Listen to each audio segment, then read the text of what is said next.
Rest.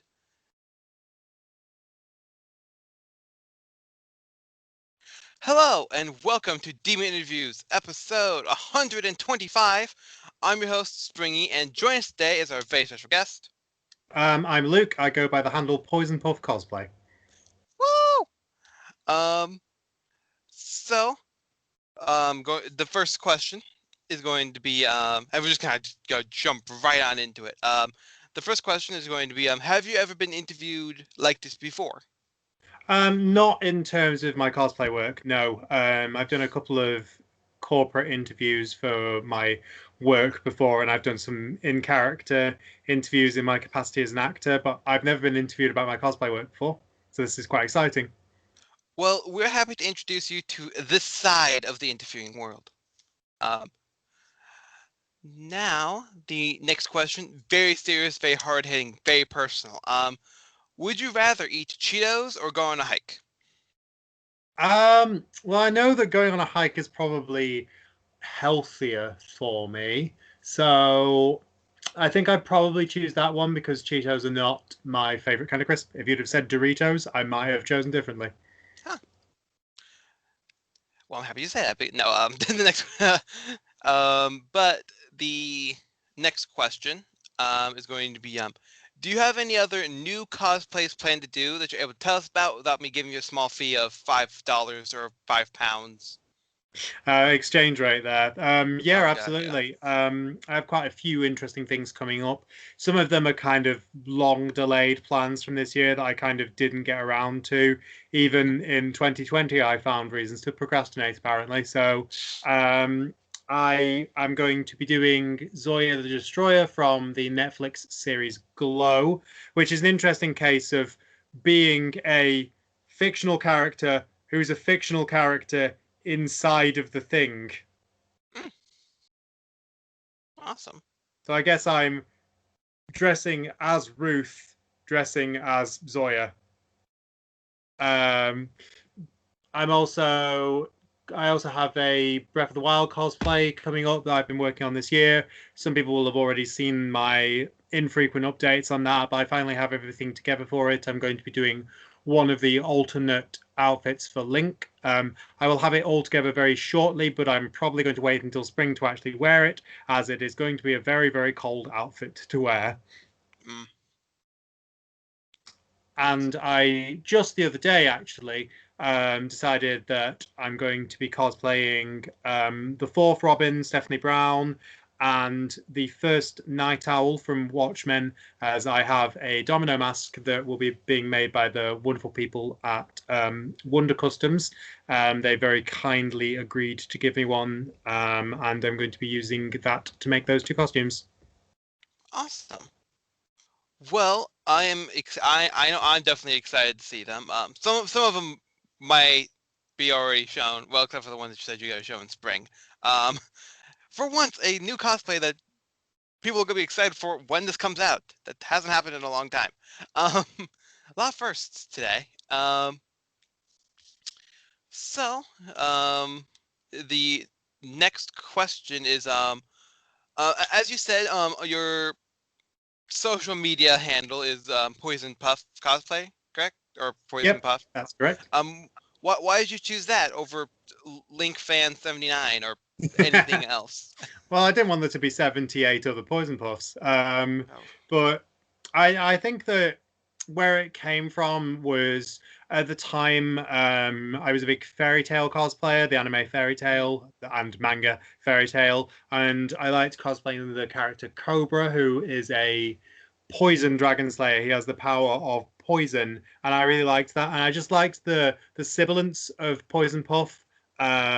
It was also kind of a play on Jigglypuff, and also Puff is actually like a slur in this country. It's like a fairly old-fashioned slur. I don't know whether people use it anymore, but it's a very old-fashioned slur for gay people, and I am one of those. And I kind of like joined in with the long, proud tradition of taking words that have been used against you and appropriating them and kind of making them a mark of honor and a badge of pride to wear. So I just kind of wanted to take that because I felt that my style as a cosplayer was this mixture of kind of venomous and tart and quite sort of like dark characters, and also sort of like light, sparkly, graceful, feminine characters. So I thought on the whole, it just made like a really good name to kind of sum me up.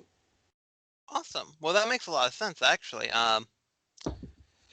So, the next thing is not a question at all. It's just going to be a shameless plug, I guess, would be don't forget to like, comment, subscribe, hit that bell icon. If you have any questions for our lovely guest here, put them in the comment section below, and if they are appropriate and we ever get them back onto the show, then we'll ask them your questions.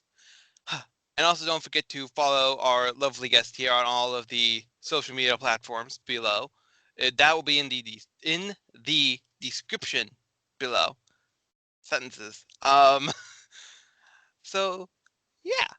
Now carrying on with the rest of the show. Um in your personal opinion, what is the hardest thing about getting into one of your cosplays? I think the hardest thing about getting into cosplays, from my experience, is if it's a kind of morph suit cosplay. They are very really very difficult to handle by yourself. Obviously, some people go for the more high end ones that have like a U-shaped zip that you can get yourself in and out of, but all of the Zentai suits that I own, which is only a small number, have the long back zip, so I cannot get myself in or out of them. So that's always it's always a two-man job with those things. And also, if it's an armor cosplay, I've not quite gotten to the point where I'm a master of sort of like pullable straps and Mhm. exact fittings and stuff. So getting those on and getting them to stay on and not slip all over the place is something I have to navigate, and something I hope to become better about in future if I make more armor. Awesome. Well, that's very good to hear. For some reason, my words are not working with me today. Um, but the next question is going to be coming from a past guest of ours, a Mr. Zoom underscore 2028. Very long, very complicated question. Bacon? Question mark. Bacon question mark. Yep. I believe the great philosophers have discussed that question at some length. I've never really been a fan of bacon. I've been a vegetarian for the past 3 years. But weirdly, I do quite like vegan bacon. Never liked real bacon, but going veggie has led to me discovering tastes heretofore undiscovered. And I like Francis Bacon. He's a very good artist. He makes very interesting work. Yeah. He's dead now. His work's still interesting. He doesn't make it anymore. Yeah. Uh, with how the year's going, he'll probably come back. Um, Do a triptych about COVID. That'd be cool. the the next question is coming from the same past guest. It's an even longer, more complicated question. Um, peanut butter? Question mark. There are two kinds of peanut butter, creamy and crunchy. I know that. Um, and I am all right about peanut butter. I don't have it terribly often, but I've cooked with. I like to cook. I've cooked with peanut and I've cooked with peanut butter, and it makes quite a nice base ingredient for things. I've used it to make like a satay sauce before. I don't think it's as big a thing over here. I know people do enjoy it over here, but I know that it's a much richer tradition of peanut butter in the US. Oh yeah, that's why the American man asked two different questions just about these two foods. Um, What about peanut butter and bacon? that was the next question I was about to ask you. That I'm not kidding, but I was gonna adjust it a little bit because I know you don't like bacon. I was gonna say vegan bacon, but what about combining peanut butter and vegan bacon? I think they could go together quite well. I think that candied bacon is a thing, which I've obviously not tried for obvious reasons. Yep. Sometimes when you're cooking vegan alternatives, plant-based alternatives to meat, what you can do with them, you have to approach from a different sort of angle. For instance, I've made sesame chicken, which requires you to coat the chicken so it will Yeah. stuff will stick to it, and that works a little bit differently with Quorn than it would with real chicken because Quorn comes frozen and it's not quite the same kind of consistency. So I'd be interested to see if you could make candied vegan bacon. I think that there are probably things you could do with peanut butter and Quorn bacon or other brands available bacon that would probably taste quite pleasant together. It'd be a nice sort of combination of when you combine sort of like those like meaty, rich sort of flavors and very, very sweet flavors, Yeah. you can sometimes get very, very nice results. So Yeah. potentially. Yeah. Um. Uh. Personally, I haven't had vegan bacon, but I have had. I've because we asked that question a lot on the show. So when I had a piece of bacon and some peanut butter, I just tried it, and I was like, I didn't dip the whole piece into a jar of peanut butter, mind you. I took a spoon and out of the peanut butter, and it wasn't half bad. I mean, like it wasn't as bad as I thought it was going to be. Um. So definitely that's definitely a good that definitely does make a lot of sense. Mainly if it tastes similar to it, so it makes a lot of sense. Because I know that we talked about like a peanut butter cookie with um like some sort of bacon crumble on top of it or something like that. But yeah, there a bunch of different ways to do it. Obviously. Yeah. I know the So yeah, peanut butter has a lot of actual like butter fat in it, yeah, so you could presumably like cook them together in some way, shape, or form, like mm, make yeah, that part of the way that you fry or cook the bacon. So that could be yeah, pretty cool. yeah. That actually makes a lot of sense. That's actually a new way of doing it. This just gonna be one whole like hour-long episode just trying different combinations of like bacon and vegan bacon with peanut butter. It's just gonna be a whole thing. Could be a whole thing beyond like a few people. Could be a whole thing. But Yeah, I made a joke this morning on my Instagram story about how I'm slowly turning my account into a cookery account, and I think I'm doing that to this interview now. oh no. But that's all the food questions. So don't. Um. So going on to the next question. Also going from a past guest, a different one. This one doesn't have anything to do with food. A Shannon Carruthers. You're going to be the star of a movie. Who would you want co-starring with you? It could be a friend or it could be actor, actress.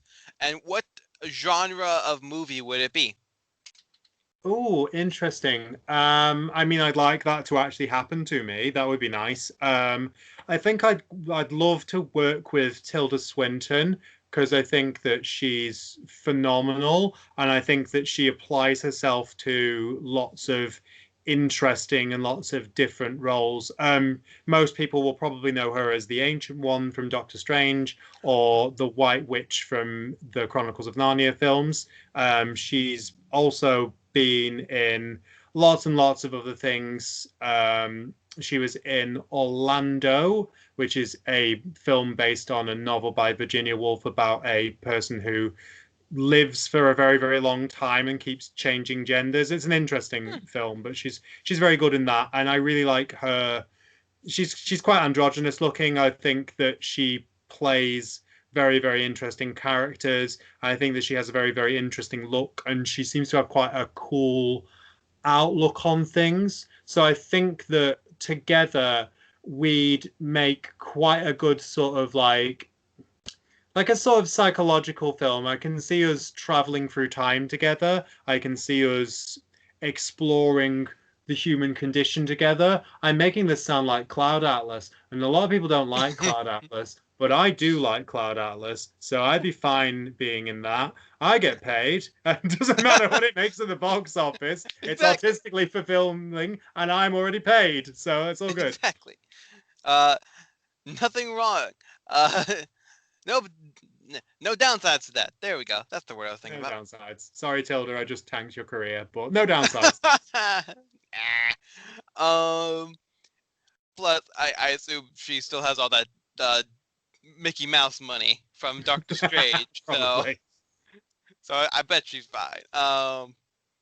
But the next, it's kind of like a portion of questions. is going to be about like different conventions and stuff. Have you ever gone to any? Yes, I've been mostly to MCM in London, Manchester, and Birmingham. It's a good con. I think that in recent years, it's been acquired by ReedPop, and they've made changes to the way that it's been run that I can't really comment on. Like I've noticed that they've invited a lot more guests there. Um, than they used to be, which is a good thing if you like guests. I never really have the money to interact with them because the autographs can be very expensive. But I like the fact that they're there. It's a pretty cool atmosphere. It makes it feel more legitimate, I think, than it did before. I'd love to go to some European cons because they have a lot of focus on community and a lot of insane cosplayers come from Europe. I've seen some of the Euro cosplay champions who are at MCM who have made incredible things. And I'd also really love to go to a couple of American cons. I'd love to go to New York Comic Con. Obviously, everyone wants to go to San Diego at some point in their life, but I'd love to go to New York. And I've heard really good things about Emerald City Comic Con and C2E2 and PAX East. I don't quite know what that last one's for, and I may be showing my ignorance there, but they all sound really good from what I've heard about them. So it would be really amazing to hit up some American cons sometimes, especially because I sometimes forget how nice your weather is over there a lot of the time. Like I've seen people kind of like all hanging out by a pool in like pool cosplays. And I'm like, we can't do that here. We can't Yeah, even bloody go outside half the time. yeah. I You say that and like it's like pouring down rain for me. But but yeah, definitely. So now the next con-based question is going to be where is it? Okay. Um there's I found two of them, but there's one more I usually ask beforehand. It's somewhere. I'm just looking for it so I know exactly where it is. Um how many different cons have you gone to before? Um, Or I've how many have you gone to? And if it's easier, how many different ones? Sorry, there we okay. go. I think I've been to about nine, somewhere between 9 and 12. I can't really remember exactly, but most of them have been MCM. Most of them have been London or Manchester, and a couple of Birmingham ones in there. And I've gone to a couple of kind of smaller independent Comic Cons here and there. I do work a lot of weekends because of the nature of my job. So while I would love to hit up London Film and Comic Con or other various Showmasters cons around the UK, it's not the easiest thing for me to do. So I'm those are the ones I've been to, and hopefully I will get a chance to go to more and experience the difference between different cons and meet lots of different people and appreciate different atmospheres when they come back. Yeah. Speaking of cons coming back, because of everything that's going on right now, obviously the cons have been shut down. But is there any that you're hoping? We kind of went into this a little bit, but any that you're hoping to go to in as near as safe to now? I would love to go to London Film and Comic Con. I think that from what I've heard, that is a really nice con with a really nice atmosphere that benefits from having a slightly smaller crowd, but also having a lot of guests and a lot of things besides merch Yeah. there, which I would like to go to. And I would love to be able to go to a European con because I've been, you know, I planned to go on holiday this year originally, and it would be nice when possible to go abroad. And having a con to go to is a lovely excuse to be able to go abroad. Hmm, awesome. The final con-based question is going to be what's your favorite convention memory? Oh, that's a very, very difficult question because I have so many nice convention memories. Um, I have really, really good memories of when I cosplayed Renly Baratheon from Game of Thrones, it was just a really nice day in general because it was one of the few times that I've cosplayed from something that's very, very big at the time I was cosplaying it. Mhm. And I also felt really, really proud of what I did with my armor and my crown, and really, really proud of what me and my dad managed to put together. My dad's a trained tailor, so he helps me out a lot Oh, with my costuming, what we managed to put together with the costuming. So I was just having a really nice time walking around anyway, talking to some other Game of Thrones cosplayers. And then I sat down to have a rest. I took my chest plate off, I took my shoulder pieces off, and I just sat down to have a rest. And then a Viserys Targaryen cosplayer snuck up behind me and stole the crown off my head. And I was like, "What? What's just happened?" And someone explained to me, "Someone's just nicked your crown." And then I saw them parading around with it. So I walked up to them and started having like an. These two characters have never met. They're both dead quite early on, but I just kind of went with the situation and started kind of having this in character sort of like verbal sparring match, and then they pulled their prop sword out, and I was like, "Oh, so it's come to this then, has it?" And I then a random person came up to me with, because I didn't have a sword because he doesn't have one. A yeah. random person came up to me with a sword and went, "My liege," and handed me a sword. And then I said, you and your house will be rewarded for this later. And me and this Viserys cosplayer, who I'd never met before, proceeded to have like luckily at the time I was taking fencing lessons. So me and this Viserys cosplayer, who also happened to be a fencer, had this like really cool sword fight. At the bottom of the Excel Centre in London has like a big steps, and at one point they form kind of like a natural amphitheatre, and that's where Mhm. we were. So there was like essentially a whole audience of people watching us have this sword fight, and then they like stabbed me and I died, and there was like applause. It was so strange. And then we added each other, and he's a tremendous cosplayer actually.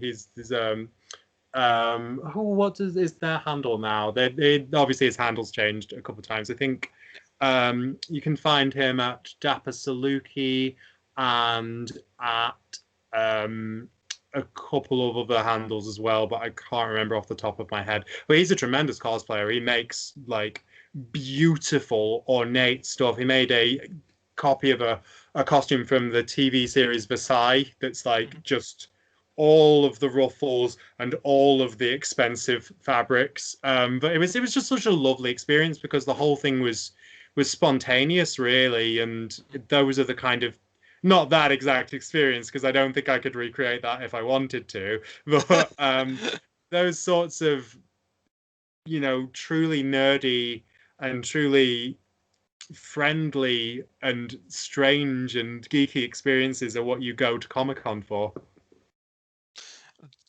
That is amazing. That is just that was like I have to say like that's like top 10, top 5 best stories we've heard on this show so far. I have to say.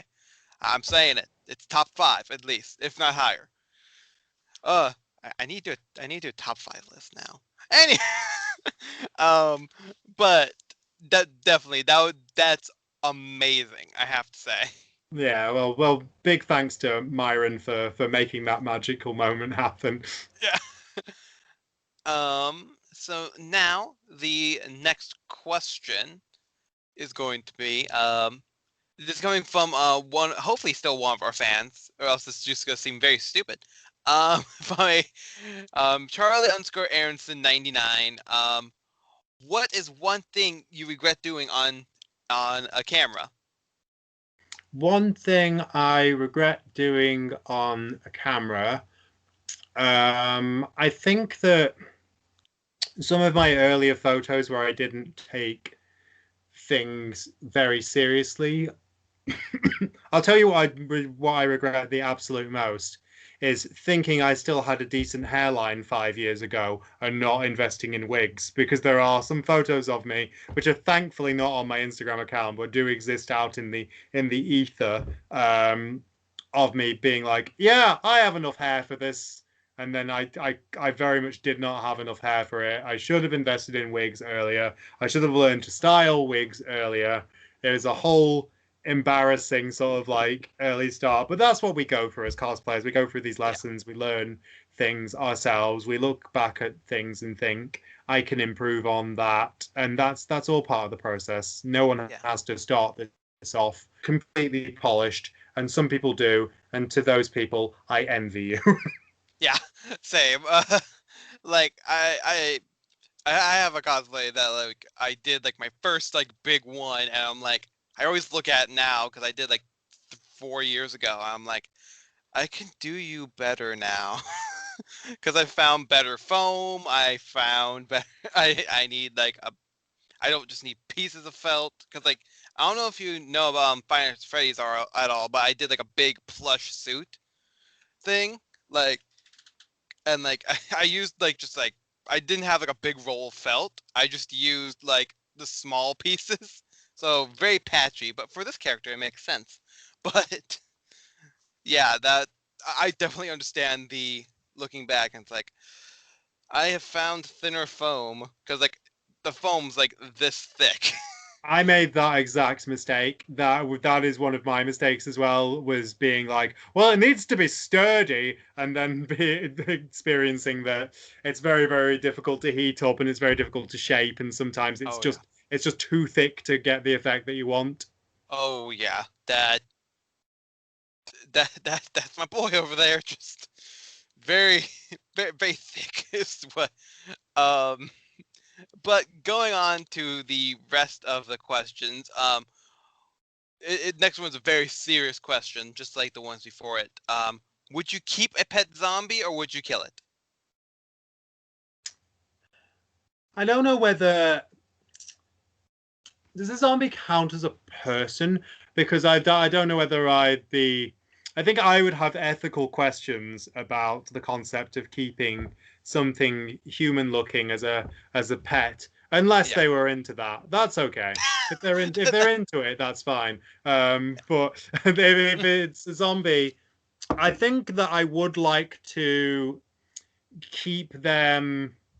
I think I'd be more likely to keep them as a pet than kill them, because then I can invite some scientists around and be like, "Look, zombie, what do you want to do with it? Fix it. Do you want to poke it?" Exactly. Well, that makes a lot of sense actually. Just the ethical question of should we keep it as a pet? Um, but the next question is going to be who is your biggest cosplay inspiration? Oh, that's a very, very interesting question. Um, I think that I have quite a few. I think that one that probably a lot of people say is Can We Cosplay? Svetlana, last name Quint, I think.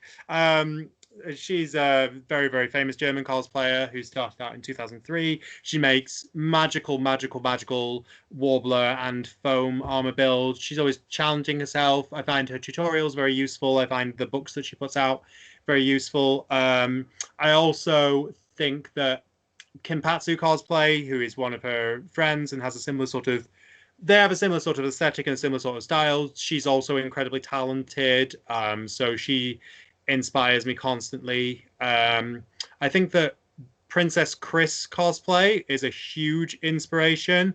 Um, he makes a lot of Disney stuff, but also one thing he does is he makes these beautiful customized blazers that are always themed around usually a Disney princess, but sometimes other female characters. And his whole thing is that, like me, he has a real appreciation for these female characters. He has a real appreciation for kind of beauty and delicacy and grace, and he wanted to be able to incorporate that styling in and that appreciation into more masculine clothing. So he does those blazers, and he also does a lot of kind of gender swap cosplays. And there are a couple of people who do actual like full kind of um, crossplay, full kind of drag outlook that I Mhm. really admire. TJ Cosplays and Frank Sterling, I think they're both very, very, very, very, very good at that. And Dame Deadly is another one as well. They're very good at doing those sort of like full transformations, and I think that that's one of the most inspirational and most amazing things about cosplay is when people can transform themselves to insane degrees sometimes. Like I've seen some incredible armor builds, and I wouldn't be able to tell you who made them because they're just images I've seen on Google, but sort of like when people make kind of insane sort of like the power loader from Aliens or things like that. I think that to me is on the same level as being able to fully transform yourself with like makeup and wig and outfit. They're kind of obviously one of them is a bit more kind of labor intensive than the other one, but Yeah. they're both very admirable arts in my opinion, and that transformation is something I really admire about cosplay. So those are the kind of like big cosplayers who really inspire me. Well, that is awesome. I know I've only been to two cons, period. But one time I went and somebody went as like a full xenomorph, and like it wasn't like a stylized like anime girl version of it. It was like a full xenomorph. And I was like, I think it was like my first con ever, and I saw like a xenomorph, like Mecha Godzilla, and like Gorilla Grodd. I think. It's It, insane, isn't it? My first con that I went to, there was like a 9 foot tall kind of like horse head. It's a character from Fairy Tale called Sagittarius, but they were like literally 9 feet tall with like a giant horse's head, and I was like, what have I gotten myself into here? oh, like because uh okay. First, so shameless plug. Maybe it's out or maybe it's not. You may recognize our lovely guest from a Team Coffee uh, character interview. Hopefully, it would be out and or scheduled to be recorded by now. By the time this comes out, but as of right now, as if everything's going, it probably won't be. But hey, maybe it will be. And yeah, definitely, if it is out, go check it out. If it's not, get excited for it because it'll be out hopefully before the end of 2021. I don't know yet. um, but yeah, I know like there's some amazing cosplayers where like I'm newer to that fandom and like I saw like a Grim Pura and I was like, wait, is that real? Like, is that a real thing that happens? And so I went through the whole show. I'm like, wait, this never happened. Wait, I was like, I thought it was a real thing the whole time. I just went through it. I was like, wait, it's not. But yeah, it's just amazing how people can do stuff like that. But continuing on, the next question, the final one from a past guest for today, is coming from a Harley F. Quinn. What are those? They are my Crocs. I Awesome. did the meme right. Yeah, it's the memes are great. But now going on to the next actual question. Um, what is one thing you want people to know about the characters that you cosplay as? One thing I would like people to know about the characters I cosplay as is that um, I don't limit myself by anything really. I don't want to limit myself by gender. I don't want to limit myself by species. I don't want to limit myself by their proportions or body types. So I would like people to know that the characters I cosplay will be and will continue to be and will hopefully be more so in future from a very wide range of things, and that I like to push myself and that I like to imagine things and that I like to embody lots and lots of different things. And I would also like people to know that a lot of the characters I cosplay, sometimes I'll cosplay things for a challenge or because someone's kindly asked me if I would like to join in on something. Mhm.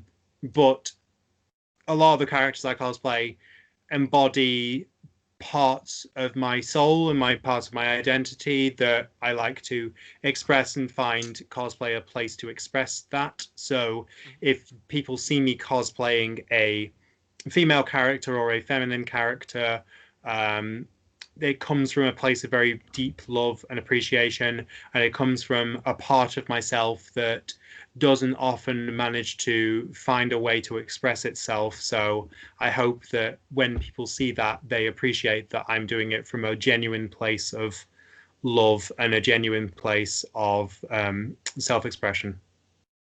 Awesome. That is amazing to hear.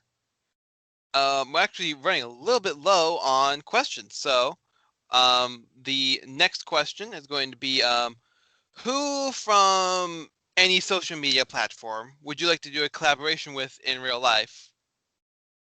Oh, that's interesting. I've worked with the cosplayer Spider Tan several times, usually with him behind the camera.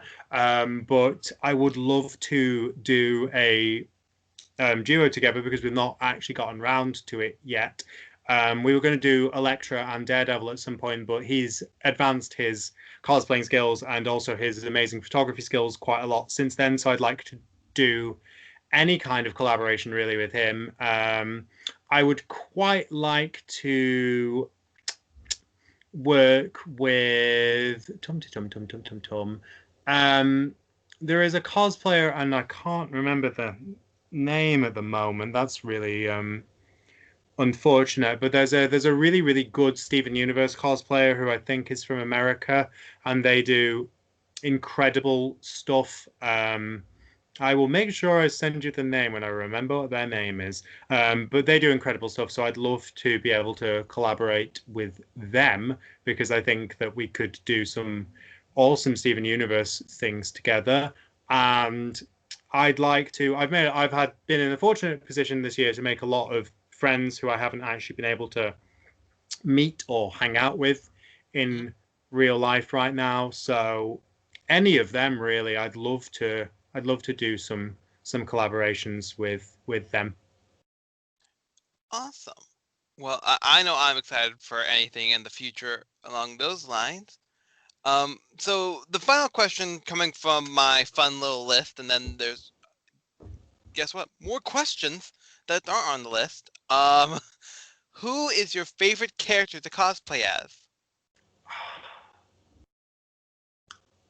I've been doing a lot of Best Jeanist stuff from My Hero Academia lately, and while it's a very simple cosplay and he's not a big character in the show or manga, I have really enjoyed embodying his energy and really enjoyed just being him because it's kind of flashy and over the top and like he's a very caring, very kind of heroic character, but he's also so kind of stylish and fashionable and sort of like there's just a little bit of like camp appeal to him that I really love. So it's always a lot of fun being in his costume.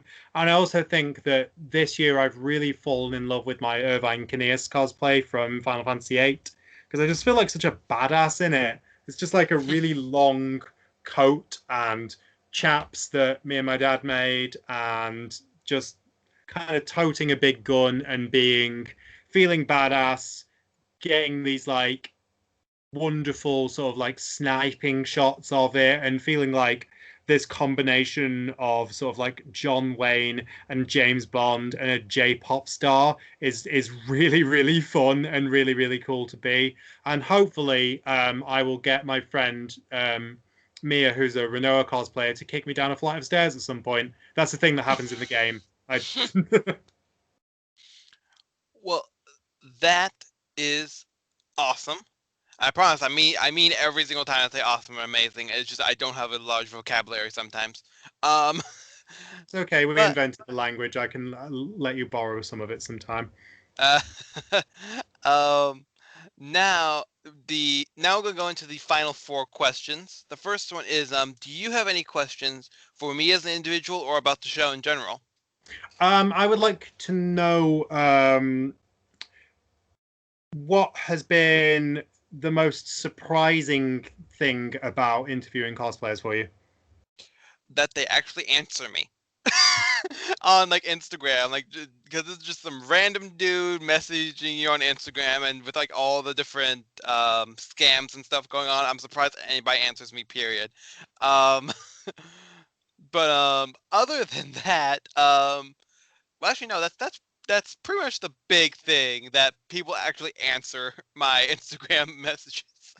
Um, but yeah, I think that's the main thing. That's the, that's the big thing that surprises me. But other than just actually getting to know the people as well, not just as like the character that they cosplay as. So and Yeah. sometimes they're like completely different than who they cosplay as, which Yeah, is always fun. definitely. Um, what are what cos plans do you have in future when you can do them? Oh golly, I actually made my list yesterday. So let me. I actually made a list yesterday. Let me just pull that up so I can look at it. Um, I'm planning on doing Jean from Ruby. There's a few different versions. The normal one, obviously. There's a high school alternate universe and a medieval one, and then also Grim Jean as well. Um, Jean's armor and Grim Jean's armor is being made for me by a dear friend of mine, Gravity Cosplays. They're amazing. And then I'm also planning Roman Torchwick. I actually got his wig for Secret Santa, so I have one part of him. That's it. I love Roman. I did him once, but there is no photo evidence of me ever having done him, which I think is what a master criminal would want. So Yeah, true.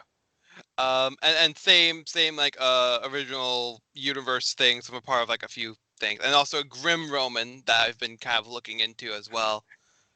Like I'm thinking about like doing like wings, because like he was eaten by a bird. Sorry for the spoilers, but he was eaten by a big bird, so it would make sense.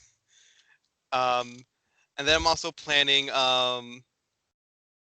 uh a more stylized version of the flaming Springtrap from the Final Fantasy AR game, which interesting. and I could probably just use Roman's wig for that because I need orange. Use it for multiple things when you can, because one wears a hat, one I would have to just wear like a headband with ears. Um, but yeah, those are some of the.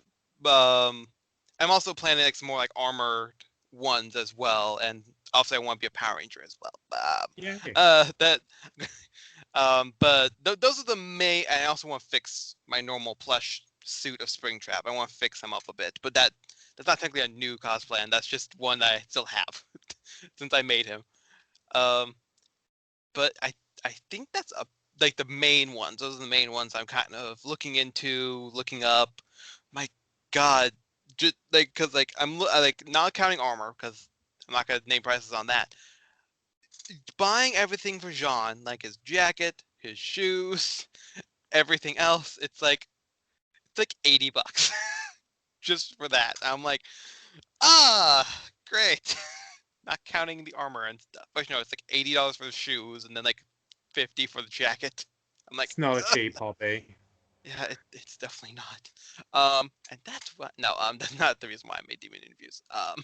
But yeah, that those are all my current cos plans because I just need like a dragon shield and I can do a kind of like a like fast and dirty version of the Green Ranger from Mighty Yeah. Morphin Power Rangers because I have like a jacket that's just like the Green Ranger top and I have like white gloves and I have some merchandise that helps me with the rest. But yeah, those are all my cos plans I have for right now. That's awesome though. That's really awesome. Mhm. One final question. If you could interview any cosplayer in the world, who would you want to interview? Oh golly, gee willikers, you're asking me some hard questions right here. But mainly I'm just looking for either people who need the exposure or people who can help us get exposure, so everybody who we've interviewed also gets that exposure. Because that's the main goal is so everybody we interview, mainly it's cosplayers, but cosplayers, people who make original characters mainly. Um, we've interviewed two YouTubers. We've interviewed like we've I was at like a thing for school. I actually asked like the speaker if they wanted to be interviewed by us, and he's a completely cool dude, and he fully let us interview him and everything. I actually got an email from from a fan of his, actually like being like, "Can you get back on the show so you can ask him this question?" I'm like, "I will try." Uh, so we just try and get a lot of people, and we just try and so pretty much anybody who will answer me, that's who I want on the show. Long short of it, that's who I want on the show right now. It's a good list. Yeah, it's a long list. um, but yeah, um, according to one of my co-hosts, not gonna name names because in case they're fibbing about it, we're trying to get in contact with Markiplier. They say they have a contact with him, but it's been almost a year since I had any updates on that. But aside from that, Dude. is there any other questions that you wish to ask? Not off the top of my head, no. Awesome. Well, the now going into the final three. I promise I won't say it every single time. Um, first of all, would you ever like to come back to the show? I'd love to, yes. I'd certainly like to come back again. Awesome. Well, good because technically you're already scheduled to come back for something else because we haven't recorded that yet. So, um, the next question is going to be who would you like to see on the show in the future? I'm going to try not to be too nepotistic and just say all of my friends. Just go through your mutuals and just The find whole people. list, yeah, the whole long list of people. I'd certainly like to see more Ruby cosplayers on here, and I'd just like to just generally for my own kind of ego, it's always nice to see people who are into some of the strange and obscure fandoms that I'm into. Mhm. Kind of talk about those things. So, I mean, if you happen to come across any sort of like, I don't know, like Madoka Magica fans or Cardcaptor Sakura cosplayers or people who cosplay from like having trouble thinking of a third thing off the top of my head. Like a magical girl raising projects. They're all magical girls. Yeah, Anyone who's a magical girl, any magical girl cosplayers. awesome. Uh, well, we'll definitely go out and hunt for people like uh, we'll go out and hunt for people like who cosplay from that. We'll hunt them down, ask them, wait 5 months until somebody answers. Uh, no, that's just how some people are, but because they're busy. But the final question, yes. The final question for today is going to be, do you have any questions for a future guest? Future guests, I would like to know. I'd like to know. I'd like to ask a future guest. What was one of your biggest challenges for a cosplay, and how did you go about overcoming it? And I'd like to ask a future guest if they were to do a performance in cosplay, what would they choose to do? I guess some people will have already entered performance rounds of cosplay competitions, but they'd still be fun to hear about. Yeah. Well, that those are some awesome questions. Actually, I might actually I'm going to write them down. Um, well, I obviously I asked that question so I get more questions so I can write them down. But uh, yeah. So I wanted to say thank you so much for being on the show. Don't forget to follow this lovely person on all the social media platforms. All the names, or at least a way to get to all of their social media platforms, will be in the description below. And I want to say thank you all for watching. Don't forget to like, comment, subscribe, do all that fun stuff. And the heater just turned on, so that's a perfect time to end the episode. Um, so thank you all for watching, and at least I will see you in the next video. Bye bye. Thank you very much for having me.